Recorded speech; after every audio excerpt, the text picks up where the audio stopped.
day 9 of the Russian invasion of Ukraine. Here's the latest at this hour. Russian forces now closing in on the southern city of Mykolaiv, encircling multiple cities now. Kherson is the first major city to fall to Russian military as that massive Russian convoy still stalled miles outside of Kyiv. A senior U.S. official telling us Russia has selected and prepared a puppet government to install once it seizes the Ukrainian capital. U.S. intelligence believes Putin's troops will do everything they can now to crush Kyiv and decapitate Ukraine's government. And in their push forward, Russian forces attacked and occupied Ukraine's largest nuclear power plant. We are hearing reports now of managers working at gunpoint as the U.S. Embassy in Ukraine calls the attack a war crime.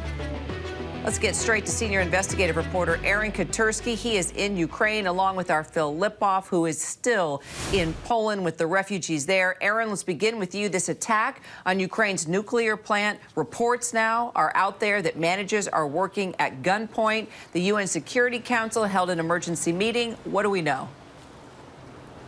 This was a chance for the international community to really raise alarm bells at this piece of Russian aggression. It was called a significant escalation on the part of the Russians 9 days into this invasion of Ukraine. The U.S. ambassador to the United Nations said, Kira, by the grace of God, the world avoided another nuclear catastrophe. Had something happened at this power plant in the south of Ukraine, the president, Zelensky, said it could have been Chernobyl, but 6 times worse. There are 6 reactors there.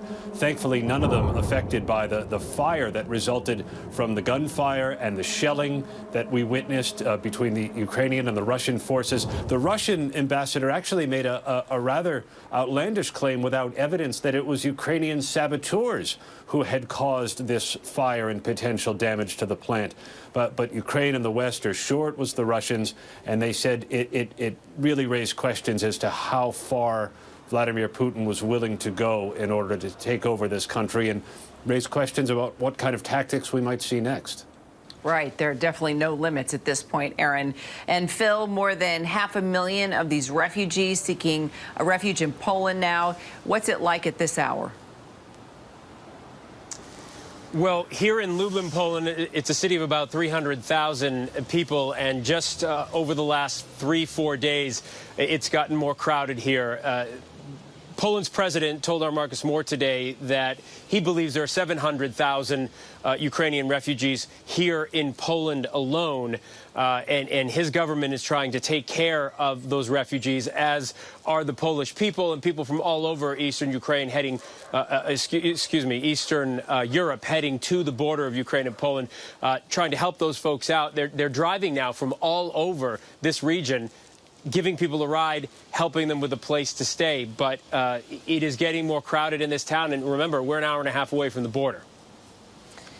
And, Aaron, apparently Russia also selecting and preparing a puppet government to actually install once its forces seize the Ukrainian capital, if it does seize the capital. What do you know about this?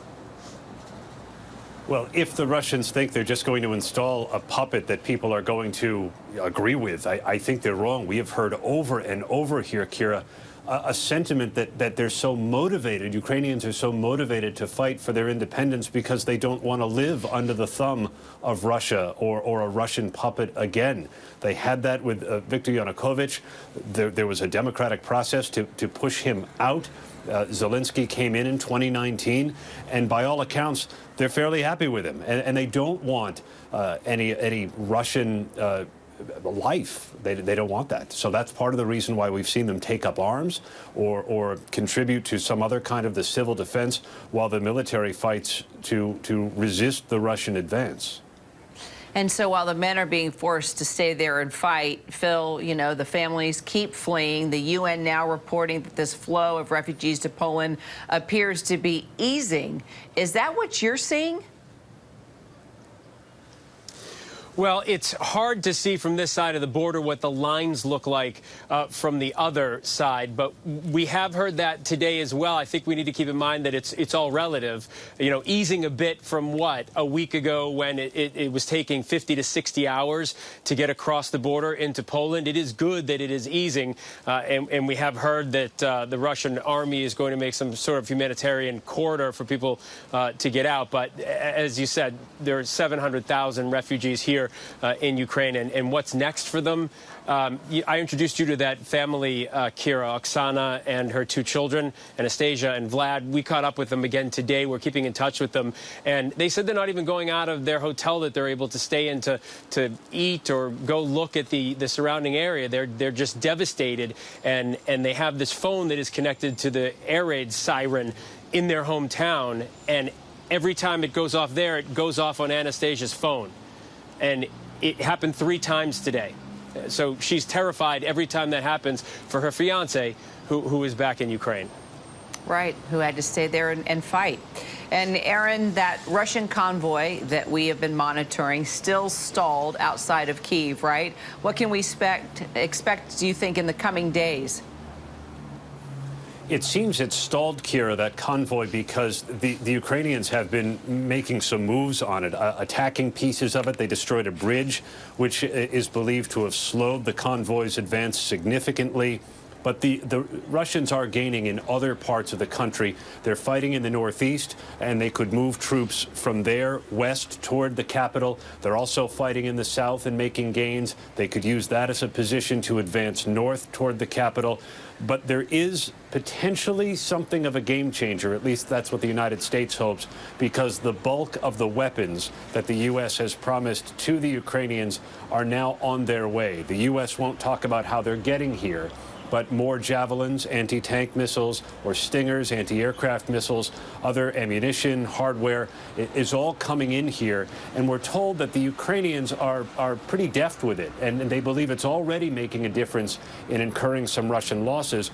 But the Ukrainians, rather timely, had trained on some of this stuff as recently as December, we're told. So they're pretty fluid with it, and they hope that will help resist the Russian advance even more, even though with the number of the manpower and the artillery, the Ukrainians remain outgunned. We're going to continue our coverage throughout the weekend, of course. Aaron Katersky, Phil Lipoff. Gentlemen, thanks again. We'll stay in touch. Hi, everyone. George Stephanopoulos here. Thanks for checking out the ABC News YouTube channel. If you'd like to get more videos, show highlights, and watch live event coverage, click on the right over here to subscribe to our channel. And don't forget to download the ABC News app for breaking news alerts. Thanks for watching.